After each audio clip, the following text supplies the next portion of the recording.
Until unless you don't restore these basic,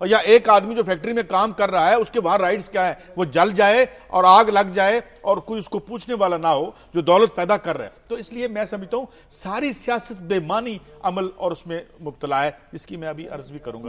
تو میں ابھی خبر کی طرف آتا ہوں. آئی ایم ایف کو ظاہر ہم نے پیسے دینے ہیں اور ہم دے بھی رہے ہیں.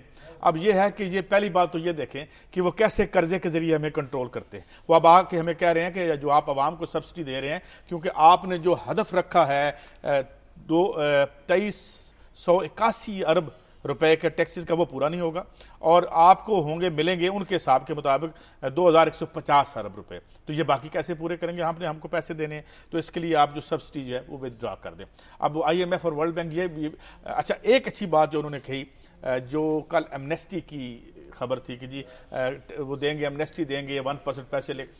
انہوں نے کہا کہ اگر 3.8 یعنی 38 لاکھ لوگوں کا آپ کو علم ہے جو ٹیکس نیٹ میں نہیں ہے اور جنہیں ٹیکس دینا چاہیے تو آپ ان سے کیوں نہیں لیتے؟ اب یہ کیا کر رہے ہیں؟ یہ کہتے ہیں کہ جس نے 100 روپے کی ٹیکس چوری کی ہے اس سے 1 روپیہ لے لو اور اس کو 99 روپے معاف کر دو. یہ بھی ایک جو واردات ہے وہاں پہ ہو. تو انہوں نے اب میں 99 روپے کس کے کھاتے میں جائیں؟ واپس دے دو. یہ ابھی انہوں نے ویسے کلیریفائی کیا ہمارے حفیظ شیخ صاحب جو منسٹر ہیں خزانے کے، وہ کہہ رہے ہیں یہ تجاویز آئی ہیں، ابھی ہم نے اس پہ عمل نہیں کیا تو عمل کریں گے. اور یہ میرے خیال میں ہو اس لیے رہا ہے کہ اب یہ جو 400-500 ارب وہ کہہ رہی ہیں 400-500 ارب ڈالر کا کالا دھن باہر پڑا ہے. تو یہ کالا دھن اگر اس طریقے سے واپس آتا ہے کہ آپ ریوارڈ کر دیتے ہیں چوروں کو اور وہ آپ ان کو انعام دیتے ہیں اس بات کا کہ جی آپ باہر لے گئے تھے، آپ 100 میں سے 1 روپے ہمیں دے کے یہ واپس لے آئیں، تو یہ پیسہ کیا کھلواڑ کرے گا؟ یا یہ بھی ایک دیکھنے والی بات ہے. لیکن اصل ایشو یہ ہے کہ اب وصولیاں نہیں ہو رہی. اتصالات سے جو ہم نے پیسے لینے تھے وہ بھی نہیں ہے اور وہ جو ہم نے وہ جو آئی ٹی کی جو نئی آنی ہے ایک ڈائمینشن اس سے بھی نہیں پیسے آ رہے. تو پھر کیا ہوگا یہ کہ جناب رچ کو تو آپ ٹیکس کرنے سے رہے کیونکہ آپ نہیں کرتے. آپ تو یہ کرتے ہیں کہ ہر ہفتے آپ پیٹرول بڑھاتے ہیں. اب 5 روپے کم کیے اگلے ہفتے پھر بڑھا دیں گے. ایل پی جی کا بڑھایا ہے، سی این جی کا بڑھایا ہے. تو اس ریاست کو چلانے کا بوجھ جو جمہوری حکومت ہے وہ جمہور پہ ڈالتی رہے گی اور ہم اسے جمہوری کہتے رہیں گے. تو یہ ایشو ہے.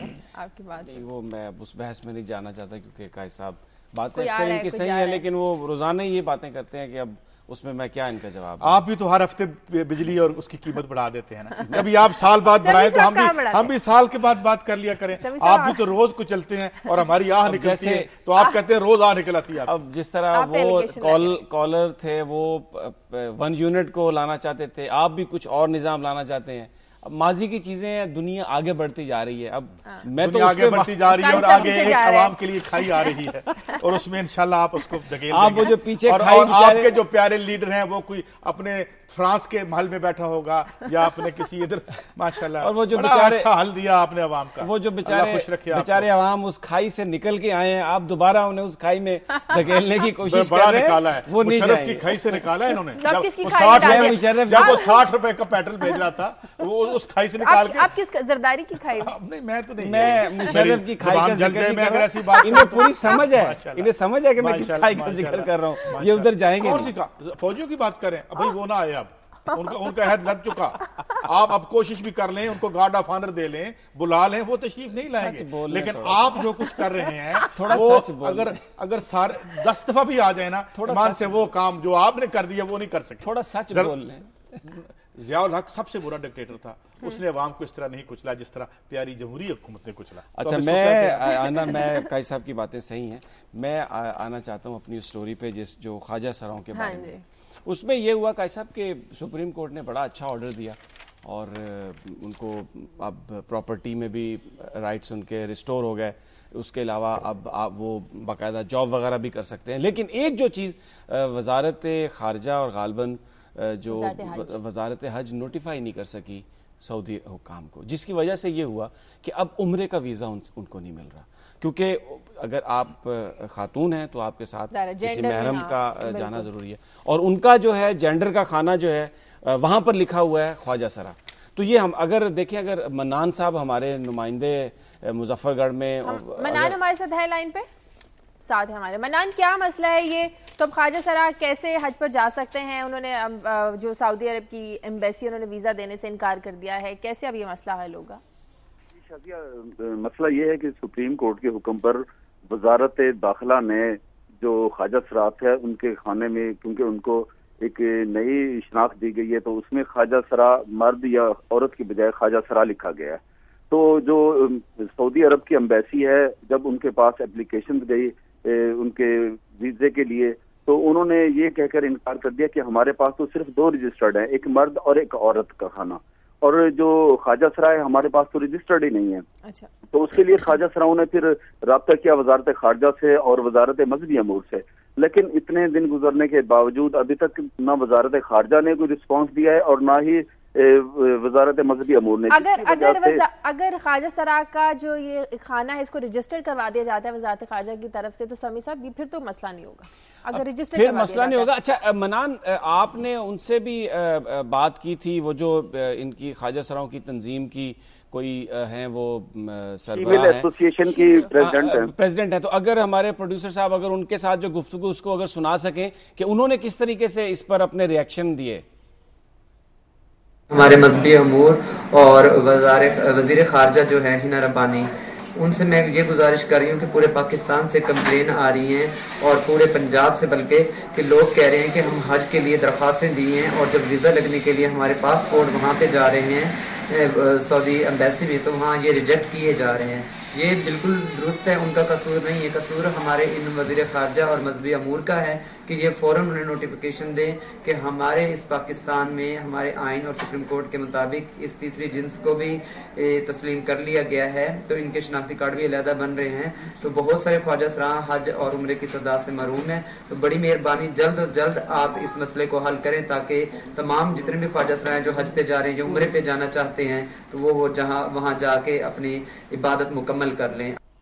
صحیح. تو منان، ابھی تک اس کا مطلب ان لوگوں کو کوئی جواب نہیں ملا. بہت شکریہ آپ کا. تو یہ ایک ایشو ہے، میرا خیال ہے اس پہ وزارت خارجہ کو، ان کا تو کوئی قصور نہیں ہے اس پہ. ان کو اگر ایک ڈیسیژن آیا اور اس کے بعد شناختی کارڈ بنا دیے ہیں آپ نے اور پھر پاسپورٹ بھی بنا دیے اور لوگوں نے اپلائی کر دیا، تو ان کا کام تھا کہ یہ سعودی حکام کو ٹائملی بتاتے، اور ابھی بھی ٹائم ہے. وہ بالکل صحیح کہہ رہی تھی وہ جو ان کی ایسوسیشن کی چیئر پرسن تھی کہ بھائی یہ وزارت خارجہ کو فوری طور پر انسپیکشن لینا چاہیے. اور پھر مجھے لگتا ہے کہ پھر شاید چیف جسٹس صاحب کا ڈنڈا ہی وزارت خارجہ کے لیے دوبارہ اس معاملے میں بھی کارگر ثابت ہوگا، کیونکہ پہلے بھی جو حقوق ان کو ملے ہیں وہ چودھری افتخار صاحب کی وجہ سے ہی ملے ہیں سارے. کائی صاحب اور خبر میں دوسری خبر یہ جو کل ہنگامے ہوئے ہیں اور وہاں پہ یہ جو لوکل باڈیز کا جو ایک ہوا ہے نظام، نے دیکھا اسمبلی میں بل بھی پاس ہو گیا اور اس کے بعد آگ لگی، تھانے بھی جل گئے. اب میں یہ دیکھ رہا ہوں کہ یہ جو نیشنل جو سیاست ہے اس میں بھی بڑی ایک زمانے میں جان تھی. ہم نے دیکھا کہ بڑی نظریاتی سیاست ہوا کرتی تھی اور اس میں ایک ہیلتھی اختلاف رائے بھی ہوتا تھا کہ جی نیشنل کیا قومی آزادی کے بعد معاشی حقوق ملیں گے یا معاشی حقوق پہلے چاہیے. تو ایک آج کی جو قومی سیاست ہو رہی ہے اس میں اگر آپ دیکھیں کہ ہم کس پہ لڑ رہے ہیں، ایک ایل پی جی یا جو بھی ایل پی جی سوری کہہ رہا ہوں جو لوکل باڈیز کا جو کیا بات ہے ایل پی جی بار بار آپ بھی آج کل ذکر کر رہے ہیں. بھائی مال تو کوئی اور کھا رہا ہے، نام میں مجھ سے ہو گیا. اچھا میں یہ عرض کر رہا ہوں کہ یہ پہلی بھی کئی دفعہ یہاں پہ لوکل باڈیز آئے تو کیا یہاں کیا مسئلہ گزر گئی، اب نہیں ہے تو آئے گا تو کیا. تو میں یہ کہتا ہوں کہ جو سیاست ہے چاہے وہ سینٹر کی سیاست ہو چاہے وہ قومی سیاست کے ہو یا مین دھارے کی سیاست، بیسک جو بنیادی ایشوز ہیں عوام کے اس پہ کوئی سیاست، مثلا زرعی اصلاحات پہ کوئی بات نہیں کرتا. مثلا سندھ کی بات کر لیتے ہیں، سندھ میں ایک ہاری کی کیا حالت ہے اس کی بات کر لیتے ہیں. لاڑکانے میں کل 10 بچے جو مر گئے تھے بجلی بند ہونے کی وجہ سے، لاڑکانے کا اسپتال اس پہ کتنی آبادی ڈیپینڈ کر رہی ہے، اس پہ یہ سیاست نہیں کریں گے تو یہ کیا سیاست کر رہے ہیں. اور پھر ہم نے دیکھا وہاں گولیاں چل رہی ہیں. یہ ایک ریسپیکٹ تھی، ہم آپ بھی سمجھتے ہیں کہ ان لوگوں نے جو ماضی میں بھی ان کا جو کام تھا، مگر اگر وہی آرسن اور وہ کراچی کی جو بتے والی سیاست ہے اگر وہ ادھر کا رخ کر لیا that will be very unfortunate. اور دوسری بات یہ ہے کہ جلد یا بدیر اس گلوب پر سیاست کو واپس آنا پڑے گا اپنے اصل مقاصد کی طرف، جو عام آدمی کی روٹی کا مسئلہ ہے یا اس کے جو حقوق کا مسئلہ ہے. تو میرے خیال میں اس لیے عوام کی جرت نہیں نظر آتی، عوام کی کوئی جرت نہیں نظر آتی اس سیاست سے. ہم نے دیکھا ہو جی کہ 10-15 لاکھ جس طرح بھٹو کے جلسے میں لوگ آ جاتے تھے 10-15 لاکھ، یا ایون قومی اتحاد کے جلسے میں آ جاتے تھے بڑی تعداد، تو وہ نہیں آتے. عمران خان کے جلسے میں نظر نہیں آتے. 1.5 لاکھ لوگ آئے اس کو، وہ بھی یعنی میں یہ کہتا ہوں کہ محترم میں بار بار کوٹ کرتا ہوں کہ 10 اپریل کو تو لاہور کی آبادی 30-40 لاکھ تھی،